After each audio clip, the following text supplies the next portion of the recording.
Primary के छात्र की परीक्षा में कोई फर्क नहीं पड़ता है, पास कर देंगे। और जो जो ऊंची पदवी जाती जाएगी परीक्षा उतनी ही कड़ी होती जाएगी।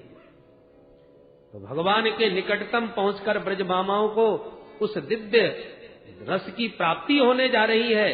तो भगवान परीक्षण कर रहे हैं, संसार का कोई प्राकृतिक रस तो इनके अंदर नहीं है, संसार की किसी वस्तु की आसक्ति तो इनमें नहीं है। पर गोपियों ने जब सब प्रकार से अपनी परीक्षा दी और कहा महाराज आपके लिए हम सब कुछ त्याग के आ गई हैं, कोई प्रलोभन अब हमको आपसे अलग नहीं कर सकता, आप स्वयं भी हमको अपने से अलग नहीं कर सकते। तब भगवान प्रसन्न हो गए, परीक्षा में पास हो गई और आत्मा रामोप्यरीरमत। अब वो आत्माराम प्रभु ब्रजबामाओं के साथ रमण करने लगे, विहार करने लगे। जैसी गोपियों के साथ भगवान ने उनका मनोरथ पूर्ण करने के लिए ताता थैया करके थिरकना प्रारंभ किया, गोपियों के आनंद का पारावार नहीं रहा। नाचते हुए उस नट नागर को देखकर गोपियों को भ्रम हो गया कि देखो कैसे नाच रहे हैं हमारे इशारों पर। उस त्रिभुवन पति को हमने अपने बस में कर रखा है। बाहु प्रसार परिरंभ कराल कोरु नीविस्तनालभन नर्मन खाग्रपातै श्वेल्यावलोक हसतिर्ब्रज सुंदरीणाम् उत्तम भयं रतिपतिं रमयांचकार उत्तम भयं रतिपतिं रमयांचकार। ताता थैया करके थिरक उठे कन्हैया, परंतु जैसे ही कामदेव ने देखा, कामदेव को सबसे बड़ा अभिमान था। भगवान ने चुनौती दी कि आओ तुम भी चले आओ, अब तक तुमने योगियों को समाधि में विचलित किया है, पर मैं योगीराज कृष्ण ब्रज की अनंत ब्रज सुंदरियों के बीच में विहार कर रहा हूं, आओ मेरे मन में कोई विकार पैदा करके दिखाओ। कामदेव ने सारे बाण चला दिए, वशीकरण, उच्चाटन, मोहन, स्तंभन, उद्दीपन, पांचों बाणों का प्रयोग करके देख लिया, पर उत्तम भयम रतिपतिं रमयांचकार। रतिपति कामदेव को भगवान ने पकड़ के ऊपर लटका दिया। उत ऊर्ध्वम स्तंभयन, काम को स्तंभित करके भगवान ने ब्रजबामाओं के साथ विहार किया। लज्जित हो गया कामदेव, चरणों में गिर गया और भगवान को आज कामदेव ने अच्युत नाम दिया। नच्यवती स्वरूपात इति अच्युतः, एक आप ही हो जो अपने स्वरूप से विचलित नहीं हुए, बाकी मैंने सबको नचा दिया, आपके अतिरिक्त कोई नहीं बचा। काम का अभिमान गला, वही पराजित कामदेव भगवान श्री कृष्ण का द्वारका में आके प्रथम पुत्र बना प्रद्युम्न के नाम से। परंतु नाचते हुए श्री माधव का ब्रजबामाओं ने दर्शन किया तो उनको जरा सौंदर्याभिमान जागा। एक गोपी के मन में मान हुआ, बाकी सबको अभिमान हुआ। तो भगवान उस माननी गोपी को मनाने के लिए अपने साथ में लेके बाकी सब गोपियों के बीच से अंतर्धान हो गए। बोल रास बिहारी भगवान की। अंतर्हिते भगवती सहसैव ब्रजांगना। अंतर्हित हो गए। अंतर्हित के दो शब्द अर्थ हैं, अदृश्य हो गए, दूसरा अर्थ अंतर्हित। भगवान गोपियों का हृदय से हित चाहते थे, इसलिए अंतर्हित हो गए। तो अंतः में हित छुपा है जिनका, ऐसे श्री हरि अंतर्हित हो गए। भगवान को न देखकर अपने बीच ब्रजबामाओं को ऐसा लगा जैसे मणिधर सर्प का मणि कोई हरण करके ले जाए या पानी से पृथक मछली हो जाए।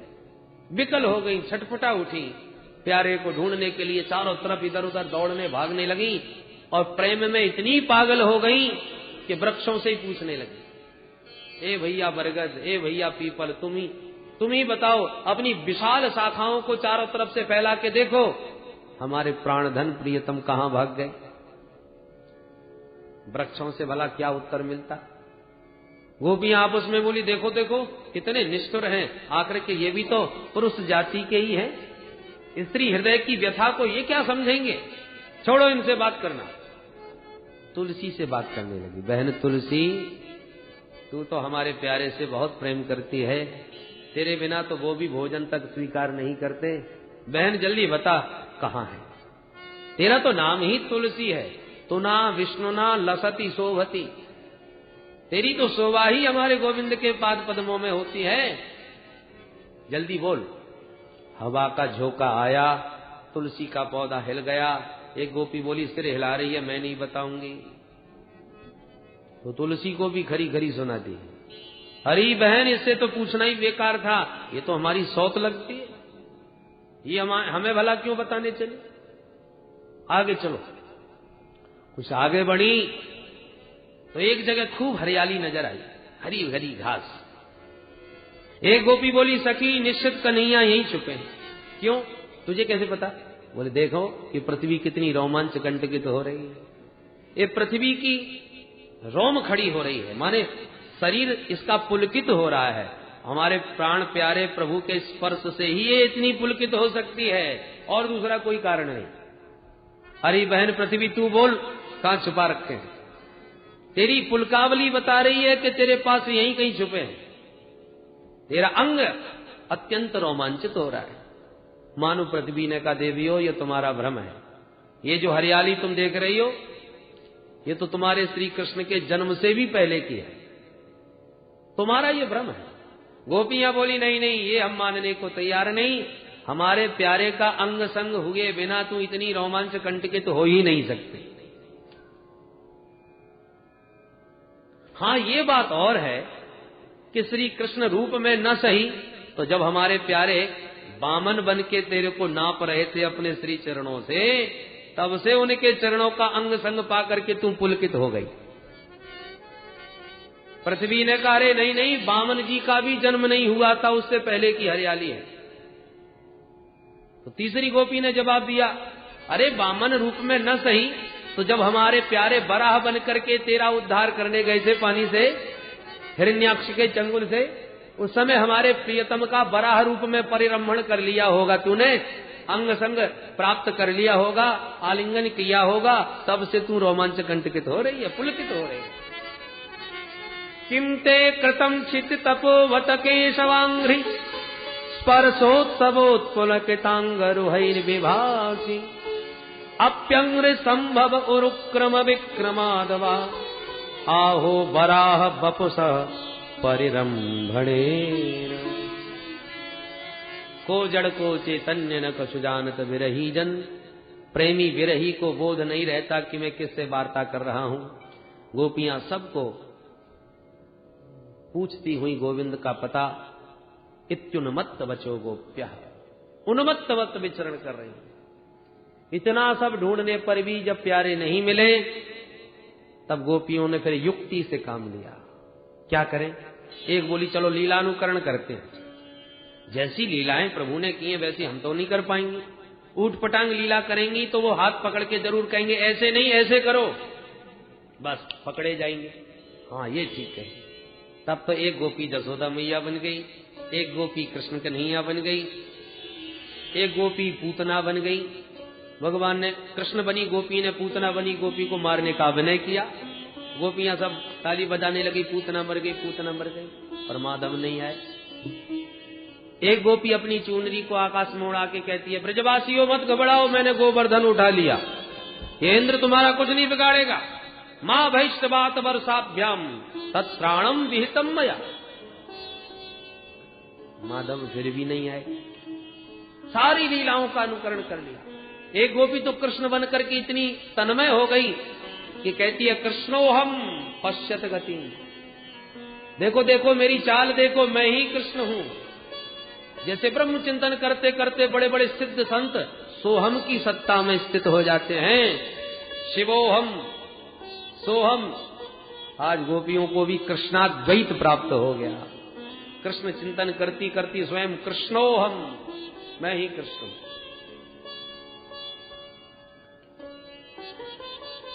इतने पर भी जब प्रभु नहीं आए,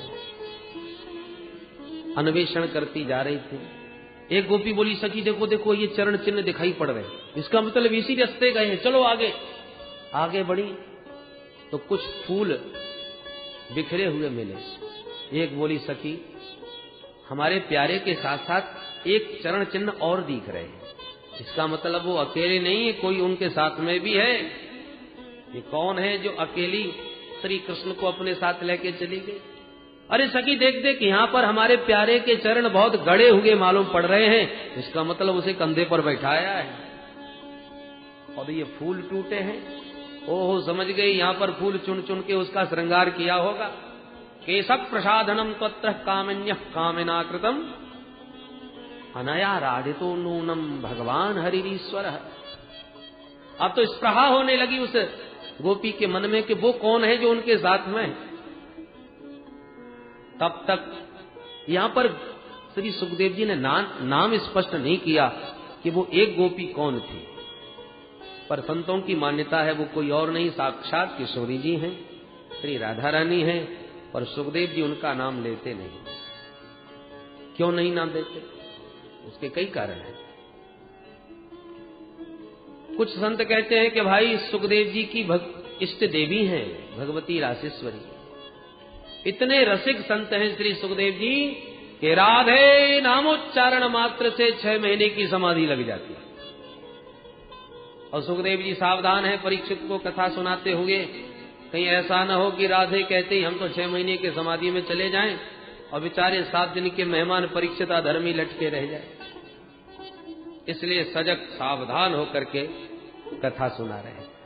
वक्ता को अपनी मनस्थिति का पता रहता है और वो जानता है कि किस प्रसंग में मैं अतिशय भावुक हो सकता हूं। तो जब उसे लगता है कि मैं बहुत ज्यादा भावुक हो जाऊंगा तो फिर वो उस प्रसंग को थोड़ा दाएं बाएं करके निकल जाता है, बहुत उसके गहराई में नहीं जाता। क्योंकि वक्ता यदि डूब गया तो श्रोता फिर बैठे रह जाएंगे, कथा कैसे कह पाएगा। एक बार धर्म सम्राट श्री स्वामी कृपात्री जी महाराज वृंदावन में गोपी गीत पर कथा कहने के लिए पधारे तो जयति तेधिकम प्रथम श्लोक बोला गोपी गीत का, और उस श्लोक के भावों में ऐसे डूब गए कि श्लोक बोलने के बाद एक शब्द भी व्याख्या नहीं कर सके। ऐसा प्रेम उमड़ा कि एक श्लोक कह करके ही कथा को विराम दे दिया और उस दिन कथा ही नहीं कह सके। ऐसा संतों ने हमको बताया। तो वक्ता यदि अत्यंत भाव में डूब जाए तो वाणी फिर साथ छोड़ देती है और उस समय कथा कहना कठिन हो जाता है। तो सुखदेव जी जानते हैं कि रासेश्वरी के प्रेम में मेरी क्या स्थिति होती है। यदि वो स्थिति हो गई तो परीक्षित को कथा कैसे सुना पाऊंगा, इसलिए रासेश्वरी का नाम लेते नहीं। और नाम तो लिया है, संकेत तो दिया है, स्पष्ट राधा कह के न सही, अन्य शब्दों के द्वारा। जैसे यहां जो गोपी साथ में गई है वो चलते चलते बोली प्यारे मैं तो बहुत थक गई, अब चलते चलते अब आगे नहीं चला जाता। न पारे हम चले तुम नय माम यत्र ते मनः, अब तो आप ही कुछ करो, मेरे से नहीं चला जाता। भगवान बोले स्कंध आरूह्यता, मेरे कंधे पर बैठ जाइए। ठीक है। और जैसी किशोरी जी ने कदम उठाया कंधे पर बैठने के लिए तो भगवान कृष्ण वहां से भी अंतर्धान हो गए। तो सुखदेव जी यहां पर लिखते हैं सा बधूरन्वतप्यत, वो बधू भी एकदम संतप्त होकर के विरह में मूर्छित होकर गिर पड़ी। अब बधू कह करके यहां संकेत दिया, अन्य शब्दों से वर्णन कर रहे हैं, राधा नाम नहीं ले रहे। क्यों भाई? जो वस्तु जितनी कीमती होती है ना उसे उतना ही संभाल के रखा जाता है। घर में आपने बहुत बढ़िया कोठी बनाई तो आने वालों को घुमाते हैं, दिखाते हैं कि हमारा ड्राइंग रूम, ये बेडरूम, ये किचन, सब दिखाएंगे, पर ये किसी को नहीं बताएंगे कि ये हमारी तिजोरी है, इसमें ऐसे चाबी फिट होती है, चाबी यहां रखते हैं, इतना इसमें माल है, ये बताएगा कोई?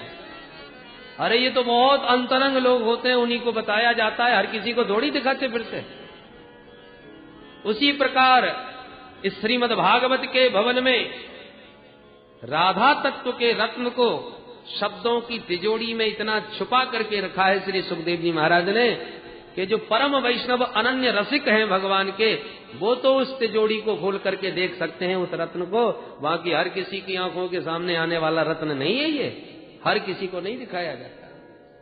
बोलो राधे राधे। परंतु अन्वेषण करती जो गोपियां आ रही थीं, उन्होंने जब किशोरी जी की वो अवस्था देखी तो स्पृहा समाप्त हो गई।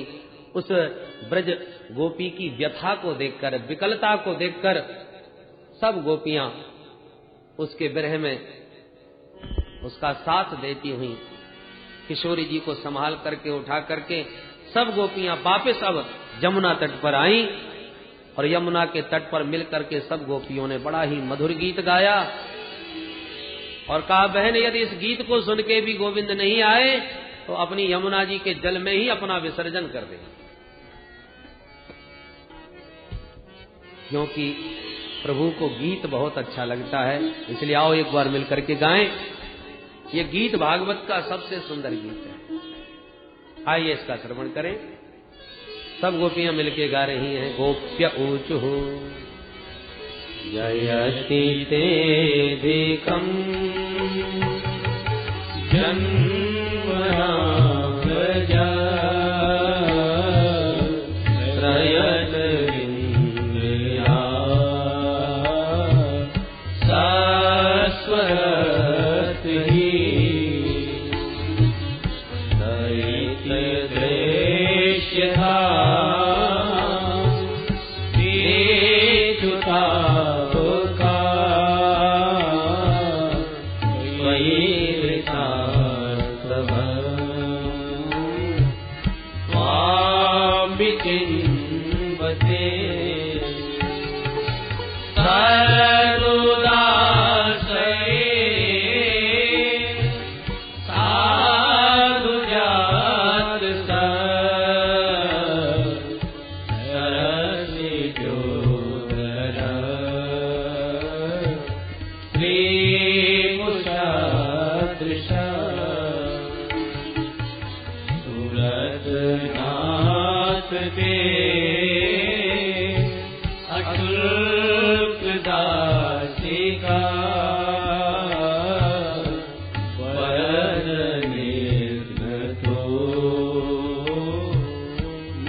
वीरयोषिता द्विज जन स्मय वंसन स्मित भज सखे भव किंकरी स्वनो जरुहाननम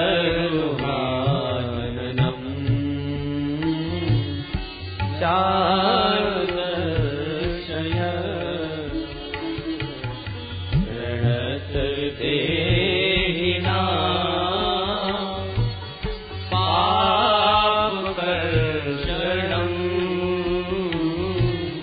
तृणचरानुगं श्रीनिकेतनं मणिभरार्पितं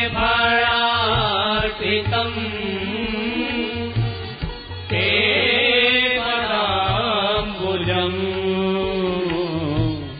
प्रणुकुचे सुना कन्देश्रयम्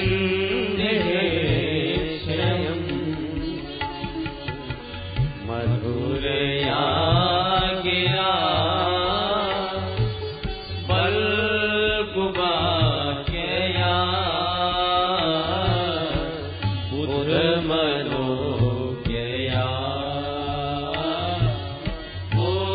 पुष्करेक्षण विधिकरीमा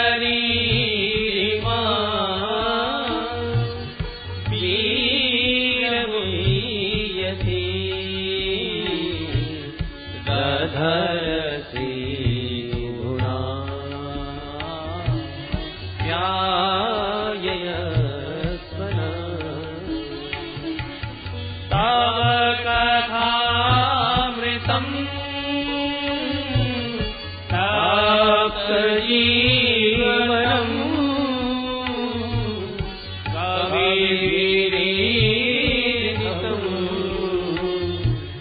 कल्मषापहम्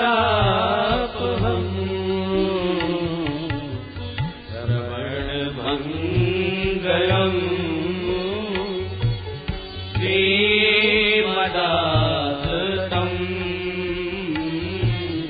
भूरि गृह्णन्ति ते भूरिदा जना भूरि गृह्णन्ति ते भूरिदा जना। बोल राज बिहारी भगवान की। बड़ा ही प्यारा ये दिव्य गीत है। गोपियां कहती हैं, प्रभु तब जन्मना ब्रजः वैकुंठात् अधिकम जयति। प्यारे, जब से ब्रज में आप पधारे हो, आपका प्राकट्य हुआ है, तब से इस ब्रज भूमि की महिमा वैकुंठ से भी अधिक हो गई। अब तक लोग वैकुंठ भाग रहे थे, पर जब आप ब्रज में आ गए तो लोग वैकुंठ छोड़ के वृंदावन भागने लगे, क्योंकि वैकुंठ में कोई पहले तो पहुंच नहीं सकता, पहुंच भी जाए तो आपके दर्शन के लिए बड़ी लंबी लाइन लगानी पड़ती है। और इस वृंदावन में किसी लाइन में लगने की जरूरत नहीं। किस गोपी के सामने नाचते मिल जाएं, कब गायों के पीछे जंगल में भागते मिल जाएं, कोई पता नहीं। सबके लिए सुलभ है। अरे जब पशुओं को, गायों को, बानरों को सुलभ हो रहे हैं तो मानवों को सुलभ क्यों नहीं होंगे। इसलिए आपकी महिमा से आज ब्रजमंडल की भी अद्भुत महिमा हो गई। अरे औरों की तो चले क्या, ऐश्वर्य की अधिष्ठात्री देवी भगवती लक्ष्मी इंदिरा अत्र सस्वत सहते। लक्ष्मी कभी एक जगह टिकती नहीं, बहुत चंचला है, परंतु वो चंचला चपला ब्रज में आकर अचला हो गई। आपको जब देखा तो चंचला लक्ष्मी अपनी चंचलता को छोड़कर ब्रज में अचल होकर बैठ गए। हे दैत्य दृश्यता, हे दयालु अब तो दर्शन दो, दिक्षु तावका, देखो देखो सब हम तुम्हारी है। अरे प्रतिज्ञाएं तो बड़ी लंबी लंबी करते हो कि एक बार जो मेरा हो जाए उसको मैं सब प्रकार से अभय कर देता हूं, आज हम सब प्रकार से तुम्हारी होकर के भी वन वन भटक रही हैं, क्या ये तुम्हें दिखाई नहीं पड़ता? दिक्षु तावका तावका त्वदीया, अपनी आंखों से देखो हम तुम्हारी होके भी वन वन भटक रहे हैं। ये क्या तुम्हें अच्छा लग रहा है? तुम्हारे होने पर भी कोई जीव भटकता रहे, ये क्या आपके स्वरूपानुकूल है?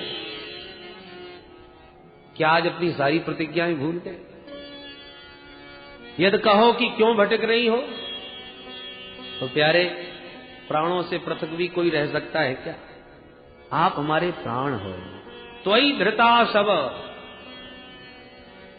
अरे हमें लेने के लिए यमराज भी आते हैं, पर हमारे हृदय भवन में ढूंढ ढूंढ के चले जाते हैं, उन्हें प्राण रूपी पक्षी मिलता ही नहीं, क्योंकि हमारा प्राण पक्षी तो आपके पिंजड़े में कैद है।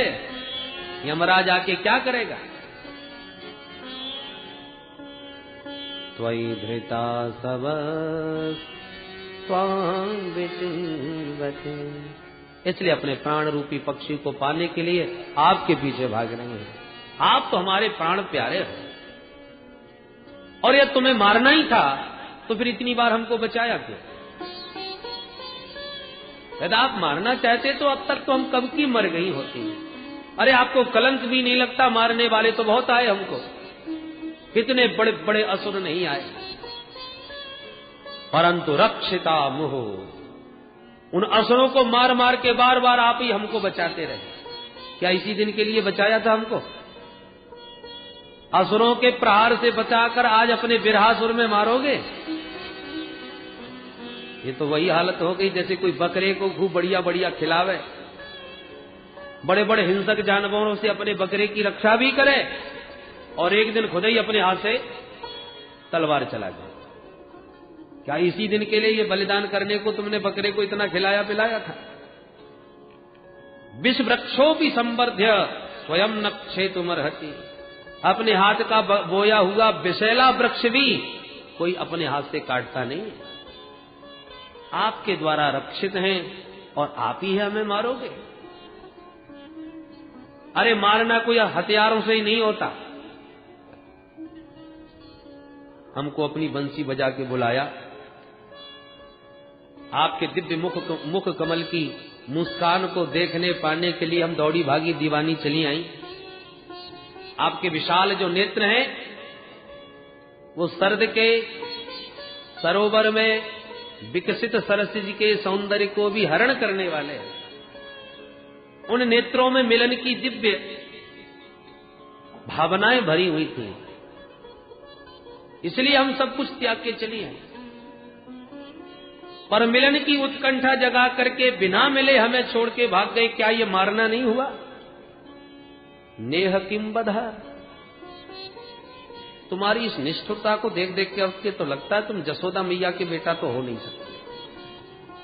हमारी जसोदा तो कितनी स्नेहमयी, वात्सल्यमयी, करुणामयी, दयामयी है, और उनका तुम जैसा निष्ठुर बेटा नखल गोपिका नंदन, आप यशोदा नंदन नहीं हो सकते। सुना है कि भक्तों का कल्याण करने आए हो।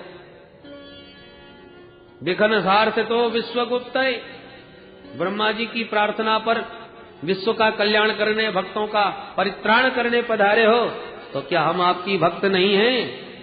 फिर हमारा कल्याण क्यों नहीं कर रहे? हमारा उद्धार इस संकट से क्यों नहीं कर रहे?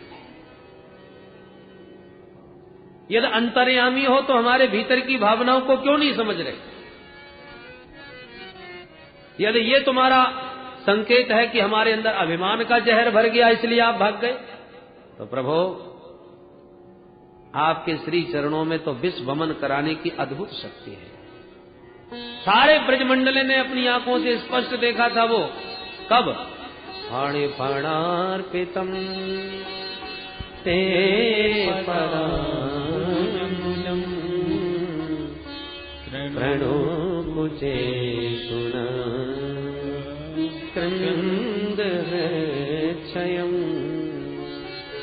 काली की फनाली पर जब ताता थैया करके थिरके आप, तो उस विषधर का समस्त विष वमन करा दिया आपके इन चरणों ने। तो जो चरण काली का विष वमन करा सकते हैं, वो चरण क्या हमारे हृदय पर स्थापित होकर के हमारा अभिमान का विष समन नहीं कर सकते? अरे हमारे भीतर भी काम रूपी काली नाग घुसा बैठा है, दुर्वासनाओं का विष वमन कर देता है। प्रभु आप अपने श्री चरणों को हमारे वक्ष पर धारण करके उस काम रूपी कालिय का भी मर्दन कर दीजिए।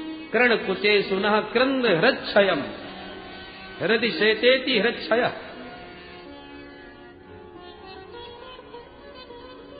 हम तो आपके विरह में मरना भी चाहे तो भी नहीं मर सकते, क्योंकि अमृत पीने के बाद अमृत उसे मरने नहीं देगा, अमरत्व तो प्रदान कर देगा।